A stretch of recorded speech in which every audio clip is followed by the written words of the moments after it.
আমরা ছাত্রদলকে আমাদের সহযোদ্ধা মনে করি, আমরা ছাত্রদলকে আমাদের ভাই মনে করি, কিন্তু ছাত্রদল কেন আমাদেরকে শত্রু মনে করে, কেন তারা আমাদের উপর হামলার চেষ্টা চালায়, এটা আমরা অবগত না ভাই। আমরা তাদেরকে কখনো শত্রু মনে করি না। গত 4 আগস্ট রাত আনুমানিক 10টার দিকে হসপিটাল রোড আমাদের জুলাই গণ অভ্যুত্থানে আহত জুলাই যোদ্ধা হাবিবুর রহমান ফাহিমের উপর পূর্ব পরিকল্পিতভাবে হত্যার উদ্দেশ্যে তার উপর হামলা করা হয়। এই হামলার সাথে জড়িত ছিল আকবর মুন্না, লক্ষ্মীপুর জেলা ছাত্র দলের দপ্তর সম্পাদক আকবর মুন্না এবং তার 10 থেকে 15 জন সহযোগী সহ এই হামলা করে।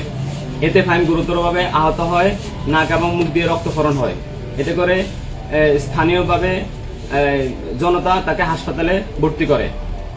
এতে সোশ্যাল মিডিয়ায় আমরা অনেক প্রতিবাদ করি। প্রতিবাদ করার পরেও দুপুর গড়িয়ে গেলেও আমরা প্রশাসন এবং অন্যান্য কারো কোনো রেসপন্স দেখি নাই। পরবর্তীতে আমরা বিকাল 5টায় আমরা বিক্ষোভ মিছিলের ডাক দিই। বিক্ষোভ মিছিলের ডাক দেওয়ার পরবর্তীতে আমরা বিকাল 7:30 শুনি জুলাই ফাইটার্স নামক একটা সংগঠন, যার নাম আমরা আগে কখনো শুনি নাই, এমন একটা সংগঠন সেম বিকাল 5টায় আমরা যেখানে প্রোগ্রাম দিয়েছি, বিক্ষোভ মিছিলের আয়োজন করেছি, ওখানে তারাও নাকি একটা মিছিলের আয়োজন করে। এতে বিকাল আনুমানিক 4:30 দিকে প্রশাসন আমাদেরকে জানায় 144 যারা জারি করেছে। আমাদের এই বিকাল 7টার সময় আমাদের ছাত্র জনতা, আমাদের অনেক সহযোদ্ধা ভাইরা অলরেডি চকবাজার মসজিদের প্রাঙ্গণে চলে এসেছে, অবস্থান করে, এবং তারা জানে না 144 যারার কথা। পরবর্তীতে আমরা তাদেরকে নিয়ন্ত্রণ আনার জন্য আমরা চকবাজার মসজিদে আমরা আসর নামাজ আদায় করে তাদেরকে নিয়ন্ত্রণ করার জন্য আমরা যখন বের হই, পরবর্তীতে লক্ষ্মীপুর জেলা ছাত্র দলের সভাপতি ইব্রাহিম ভাইয়ের নেতৃত্বে ওখানে হামলা হয়। এতে করে সাইফুল ইসলাম, সারোয়ার, নিশান, আজমাইন, আবদার সহ আরো 10-15 জন আমাদের ভাই আহত হয়। অন্যদিকে মসজিদে নামাজ পড়তে আসা সাধারণ একজন মুসল্লি লক্ষ্মীপুর আধুনিক হসপিটালের ডিএমডি শহীদুল্লাহ ভাইকে ছাত্রদলের জেলা সভাপতি পদপ্রার্থী দেলাওয়ার হোসেন বাবু ভুইয়ার নেতৃত্বে আবুল বারাকাত সৌরভ, অবি ভাই সহ ইব্রাহিম ভাই সহ তারা লাঠি কিল ঘুষি মারে তাকে আহত করে হসপিটালাইজ করে। পরবর্তীতে তাকে হাসপাতাল ভর্তি করে। আমরা পরবর্তীতে আবার দেখি জেলা ছাত্র দল তাদের নেতৃত্বে 144 যারা ভঙ্গ করে একটা বিক্ষোভ মিছিল করে এবং এখানে উচ্ছৃঙ্খল অনেক স্লোগান দেয়। আমরা এই হামলা এবং 144 যারা ভঙ্গ করে উচ্ছৃঙ্খল যে স্লোগান দিয়ে প্রোগ্রাম করেছে, এটার তীব্র নিন্দা এবং এই হামলার প্রতিবাদ জানায়, তীব্র নিন্দা এবং প্রতিবাদ জানায়। সাথে ফাহিমের উপর হামলাকারী আকবর মুন্না সহ তার সহযোগীদের আমরা বিচারের দাবি জানাচ্ছি।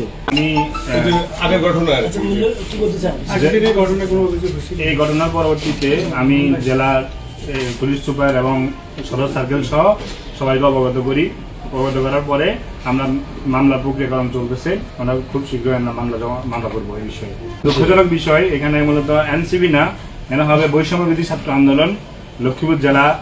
আমাদের মূলত হাবিবুর রহমান ফাহিমকে তারা টার্গেট করে জুলাই গণ অভ্যুত্থানে সম্মুখ সারির যোদ্ধা হিসেবে গুরুত্বপূর্ণ ভূমিকা রাখার পরবর্তীতে লক্ষ্মীপুর জেলাতে যতগুলো অন্যায়, অত্যাচার, জুলুম সবগুলোর প্রতিবাদ করার পরবর্তীতে হাবিবুর রহমান ফাহিমকে টার্গেট করা হয়।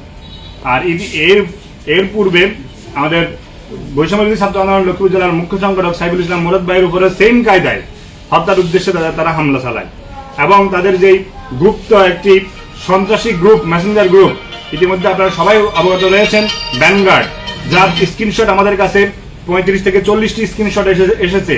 সেখানে সেই 12 তারিখে যে সাইফুল ইসলাম মুরাদ ভাইয়ের উপর হামলা করার পরিকল্পনা এবং এর পরবর্তীতে ফাহিমের উপর হামলা করার পরিকল্পনা এবং পরিকল্পনাকারীকে নগদ অর্থ সুবিধা এবং বাহাবা দিয়ে খাবার, পেট চুক্তিতে এরকম অফার দিয়ে তারা এই সন্ত্রাসী কার্যক্রম পরিচালনা করে আসছিল।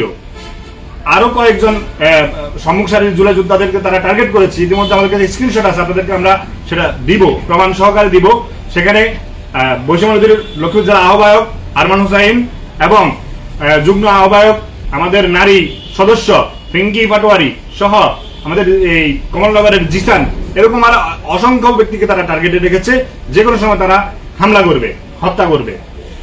নাম না জানা আরো অনেককে তারা টার্গেট করে। আমরা ব্যানগার্ড সেই স্ক্রিনশটের মাধ্যমে আমরা তাদের কথোপকথন আমরা পাই, এটা আপনাদের কাছে আমরা হস্তান্তর করব।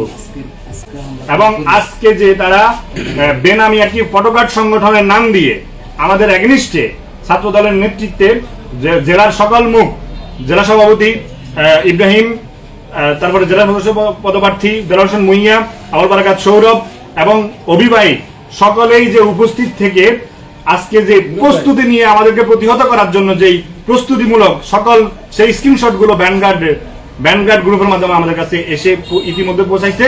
তারা অস্ত্র শস্ত্র নিয়ে আমাদেরকে এখানে হত্যা করার উদ্দেশ্যে তারা যে উপস্থিত হয়েছিল সেই স্ক্রিনশট আমাদের কাছে আছে, আমরা সেগুলো আপনাদেরকে হস্তান্তর করব। আপনারা বিগত দিনে জেনেছেন আমাকে যে কোনো বেনামি একটা নাম্বার থেকে গুলি করে হত্যা করার হুমকি দিয়েছে।